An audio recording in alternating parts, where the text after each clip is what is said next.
সালামুন আলাইকুম তিবতুম রাব্বি আউযু বিকা মিন হামাযাতি শায়াতিন ওয়া আউযু বিকা রাব্বি আইয়াহদুরুন বিসমিল্লাহির রাহমানির রহিম ওয়া সালামুন আলাল মুরসালিন আলহামদুলিল্লাহি ওয়া সালামুন আলা ইবাদিহিল্লাযিনা ইসতাফা রাব্বি জিদনি ইলমা।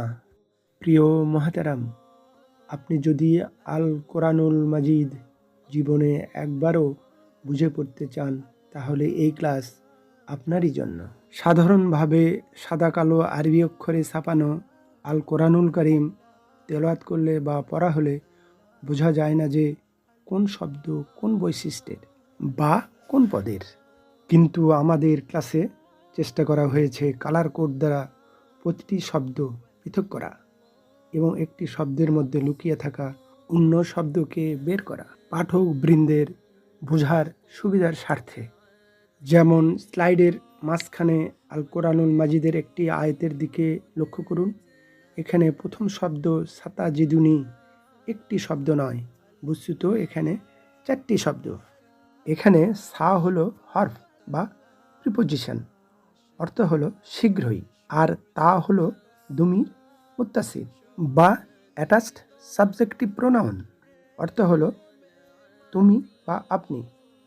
তারপরের শব্দ জিদু হলো ফেল বা ভার্ব, অর্থ হলো পায় বা পাবে, এবং নি হলো দুমির মুত্তাসিল মানসুব বা অ্যাটাচড অবজেক্টিভ প্রোনাউন, অর্থ হলো আমাকে। এইভাবেই আমাদের এই চ্যানেলে প্রতি আয়াতের প্রতিটি শব্দকে কালার কোড দ্বারা আলাদা করে উপস্থাপন করা হবে দর্শকবৃন্দের বোঝার সুবিধার জন্য। আল্লাহু আল্লাহু প্রিয় মহতারাম, আজ শব্দে শব্দে কোরআন বিশ্লেষণ বা বুঝবার 6 নম্বর ক্লাস। টপিক 112 নম্বর সূরা আল ইখলাসের বাকি শেষ দুটি আয়াতের তাহকিক ও তারকিব, মরফোলজি অ্যান্ড সিনট্যাক্স।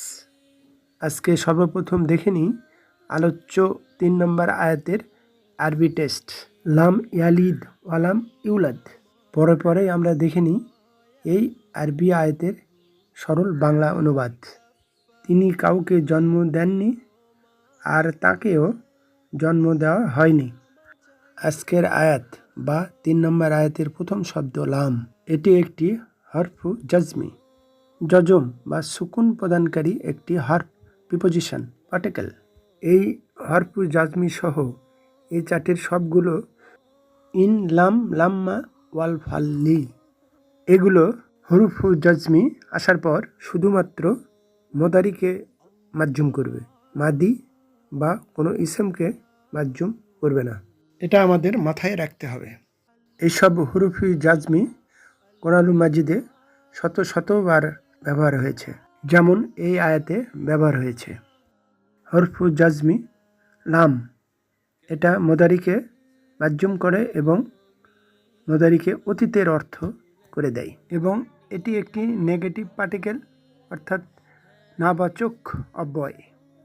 যেমন এখানে ইয়ালিদ একটি ক্রিয়া, অর্থ হলো তিনি জন্ম দেন বা দিবেন, কিন্তু লাম আগে আসাতে এটার অর্থ হবে তিনি কাউকে জন্ম দেননি।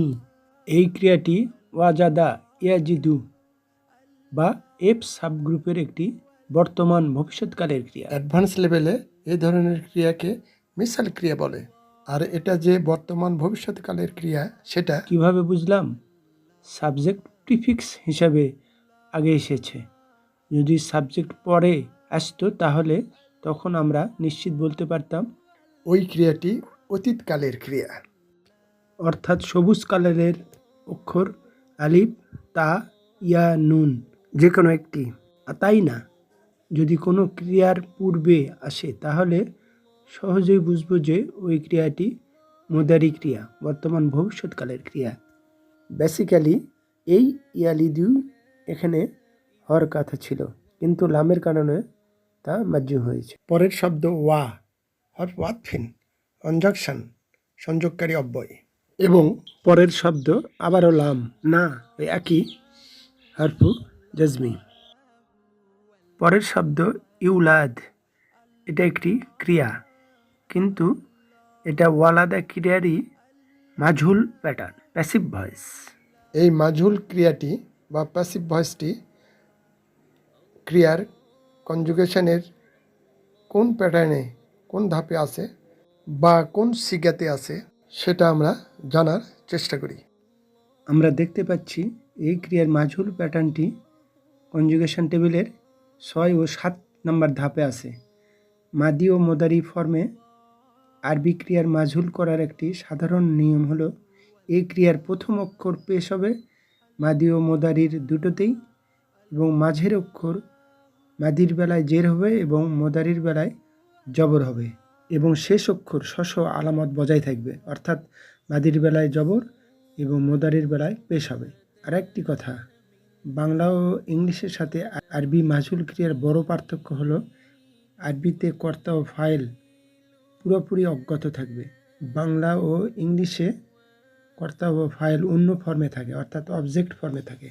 এখন আমরা দেখব এই আয়াতের শব্দে শব্দে বাংলা অনুবাদ, কালার কোড সহ এবং ব্যাকরণগত লেবেলিং।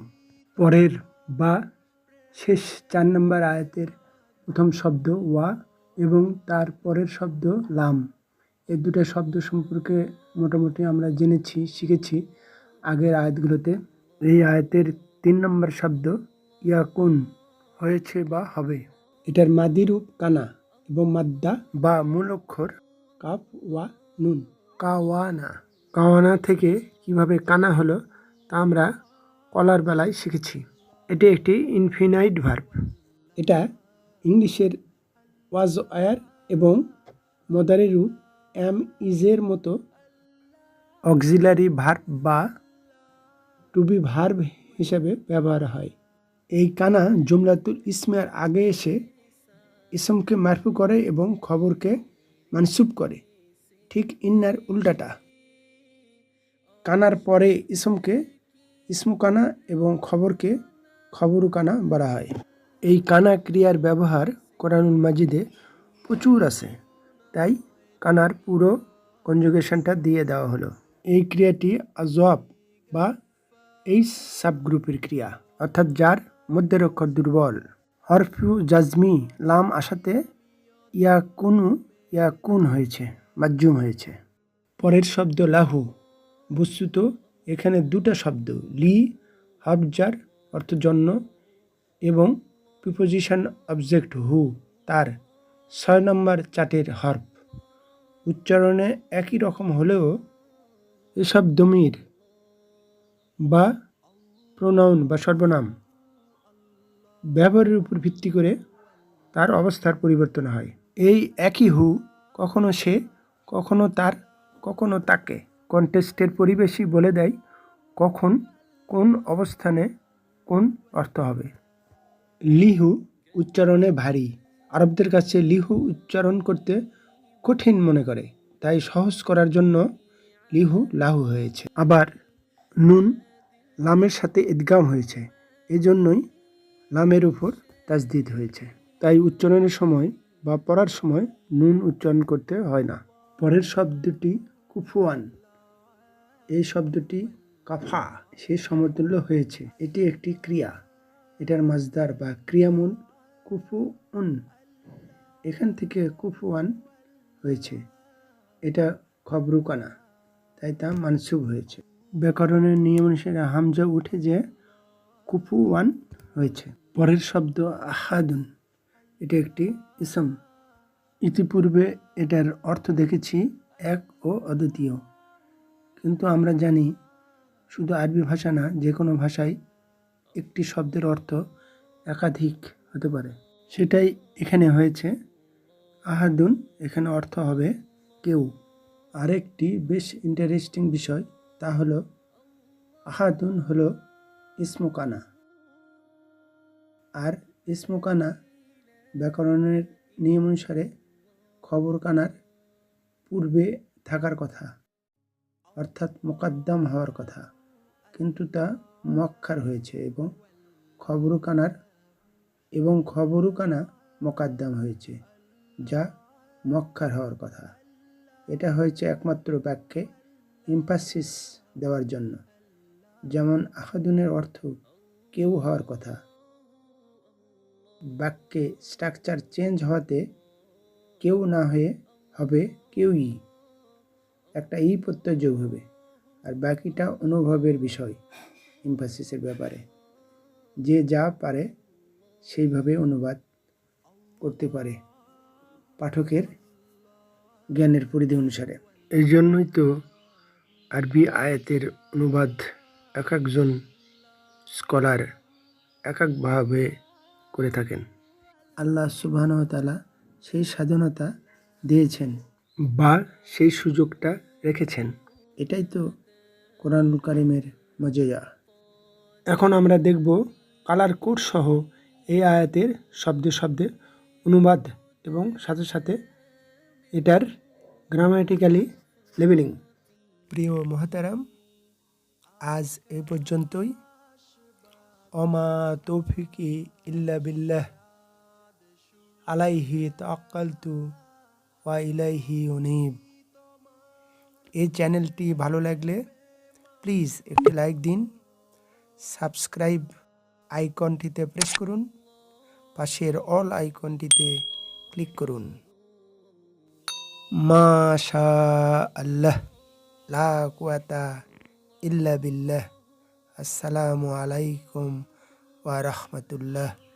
আল্লাহ হাফিজ।